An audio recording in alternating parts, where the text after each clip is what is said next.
دنیا کی مثالیں ہیں، بچے ہیں جانتے ہیں کہ اگرچہ ایک مشینری دنیا تیار کرتی ہے، دیکھیے جتنا جو شخص اہم ہوتا ہے اتنا ہی اس کا سخت امتحان لیا جاتا ہے، جتنا ہی اہم شخصیت ہوگی اتنا ہی سخت چکین ہوتی ہے کہ نہیں ہے؟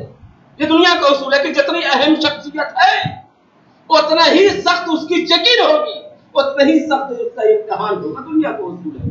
مثال کے طور پہ دنیا نے ایک مشینری بنائی، مثال لے لیجیے اسکوٹر، کیا وہ اسکوٹر بنانے کے بعد فوراً سڑک پہ لاتی ہے؟ نہیں، بلکہ ایک آدمی کو دیتی ہے کہ اس کو چیک کرے، کہیں ایسا نہ ہو کہ اس ایک اسکوٹر کے ذریعے سے ایک آدمی کی موت ہو جائے، دو آدمی کی موت ہو جائے۔ تو ایک اسکوٹر چیک کرنے کا معاملہ تھا تو ایک آدمی کے ذریعے سے چیک کیا گیا، لیکن اگر ایک کار کو چیک کرنا ہو مشین میرے بننے کے بعد کہ وہ روڈ پہ لایا جائے کہ نہیں لایا جائے، تو پھر اور اہم شخص کو جو ہے اس کو لگایا جائے گا کہ اس کو چیک کرے۔ کیوں؟ اس سے کبھی ایک کا مسئلہ نہیں ہے، کوئی حادثہ ہوگا تو 4 دنیا سے جائیں گے۔ لیکن اگرچہ کوئی جہاز بنانے کا معاملہ، پانی کا جہاز، تو اب پانی کے جہاز کو چیک کرنے کے لیے پھر اتنا ہی اہم آدمی ہو، اس لیے کہ وہ ڈوبے گا تو ایک نہیں ہزاروں ڈوب جائیں گے۔ اچھا، فقط مشینری چیک نہیں ہو رہی ہے بلکہ ڈرائیور کو بھی چیک کیا جائے گا کہ اس میں چلانے کی صلاحیت ہے کہ نہیں ہے۔ تو پتہ چل گیا کہ جو جتنا اہم ہوتا چلا جائے گا اس کی سختیاں اور اس کی چیکنگ اتنی ہی بڑھتی چلی جائے گی۔ ایک صلوات پڑھ دے محمد۔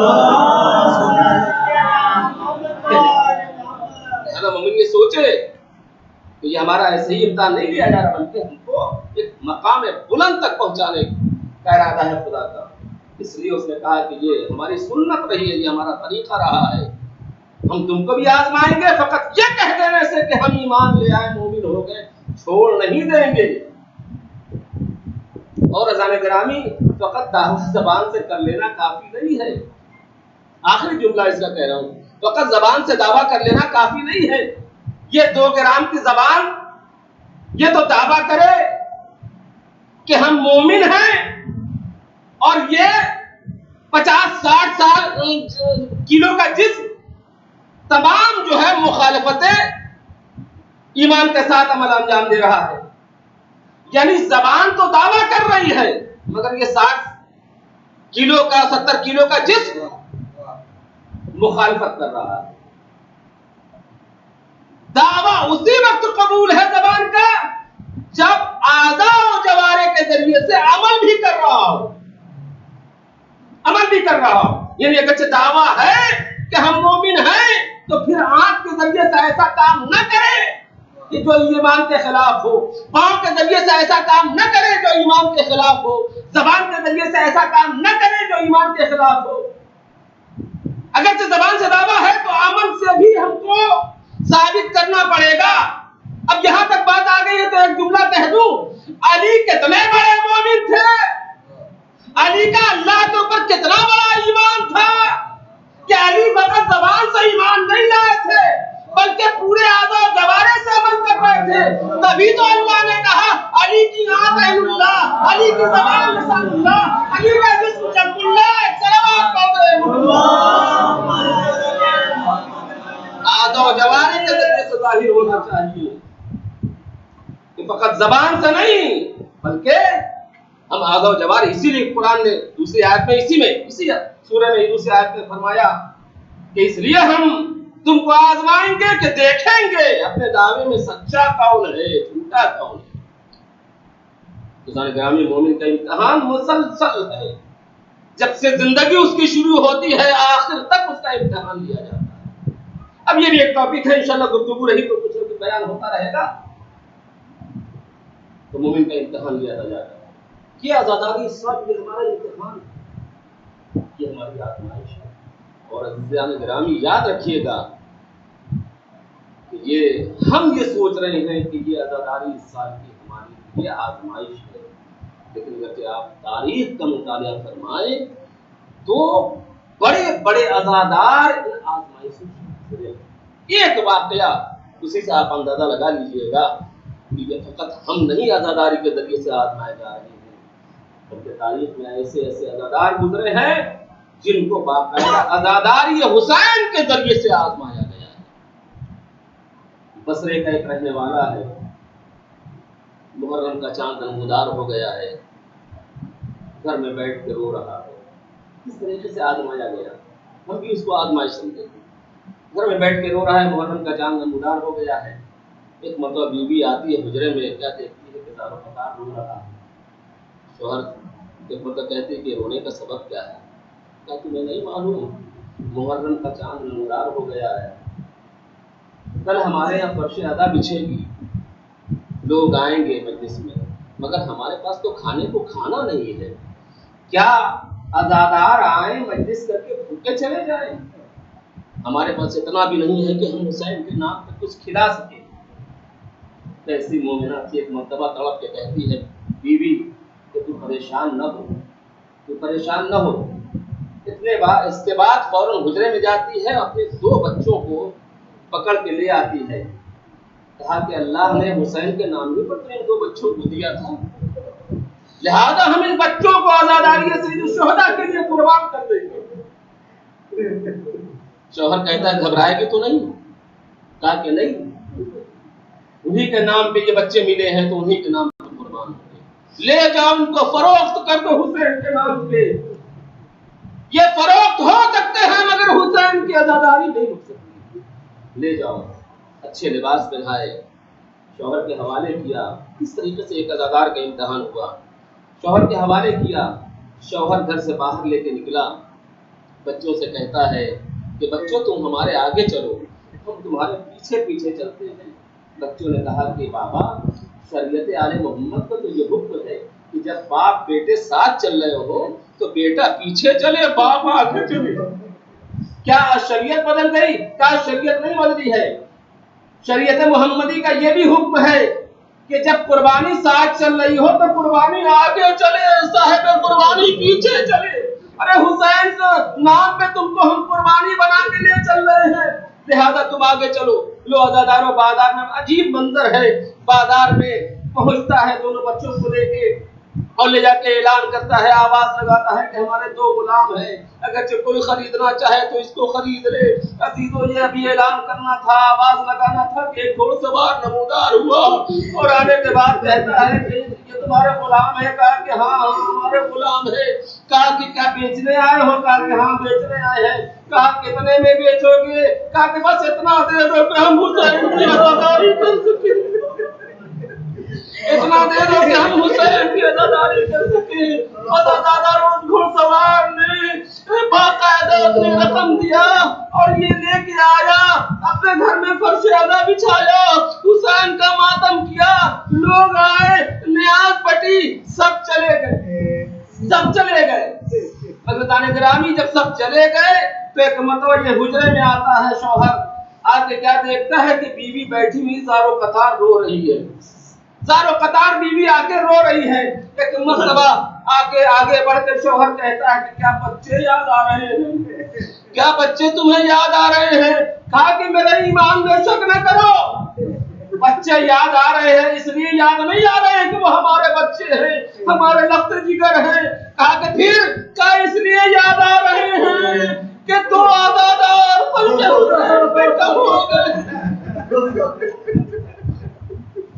2 آزادار، 2 ماتمدار اس فرش کے اوپر کم ہو گئے، اس لیے اپنے بچوں کو یاد کر کے رو رہی ہوں کہ نہ جانے مالک کیسا ہو، دشمن اہل بیت ہے کہ محب اہل بیت ہے۔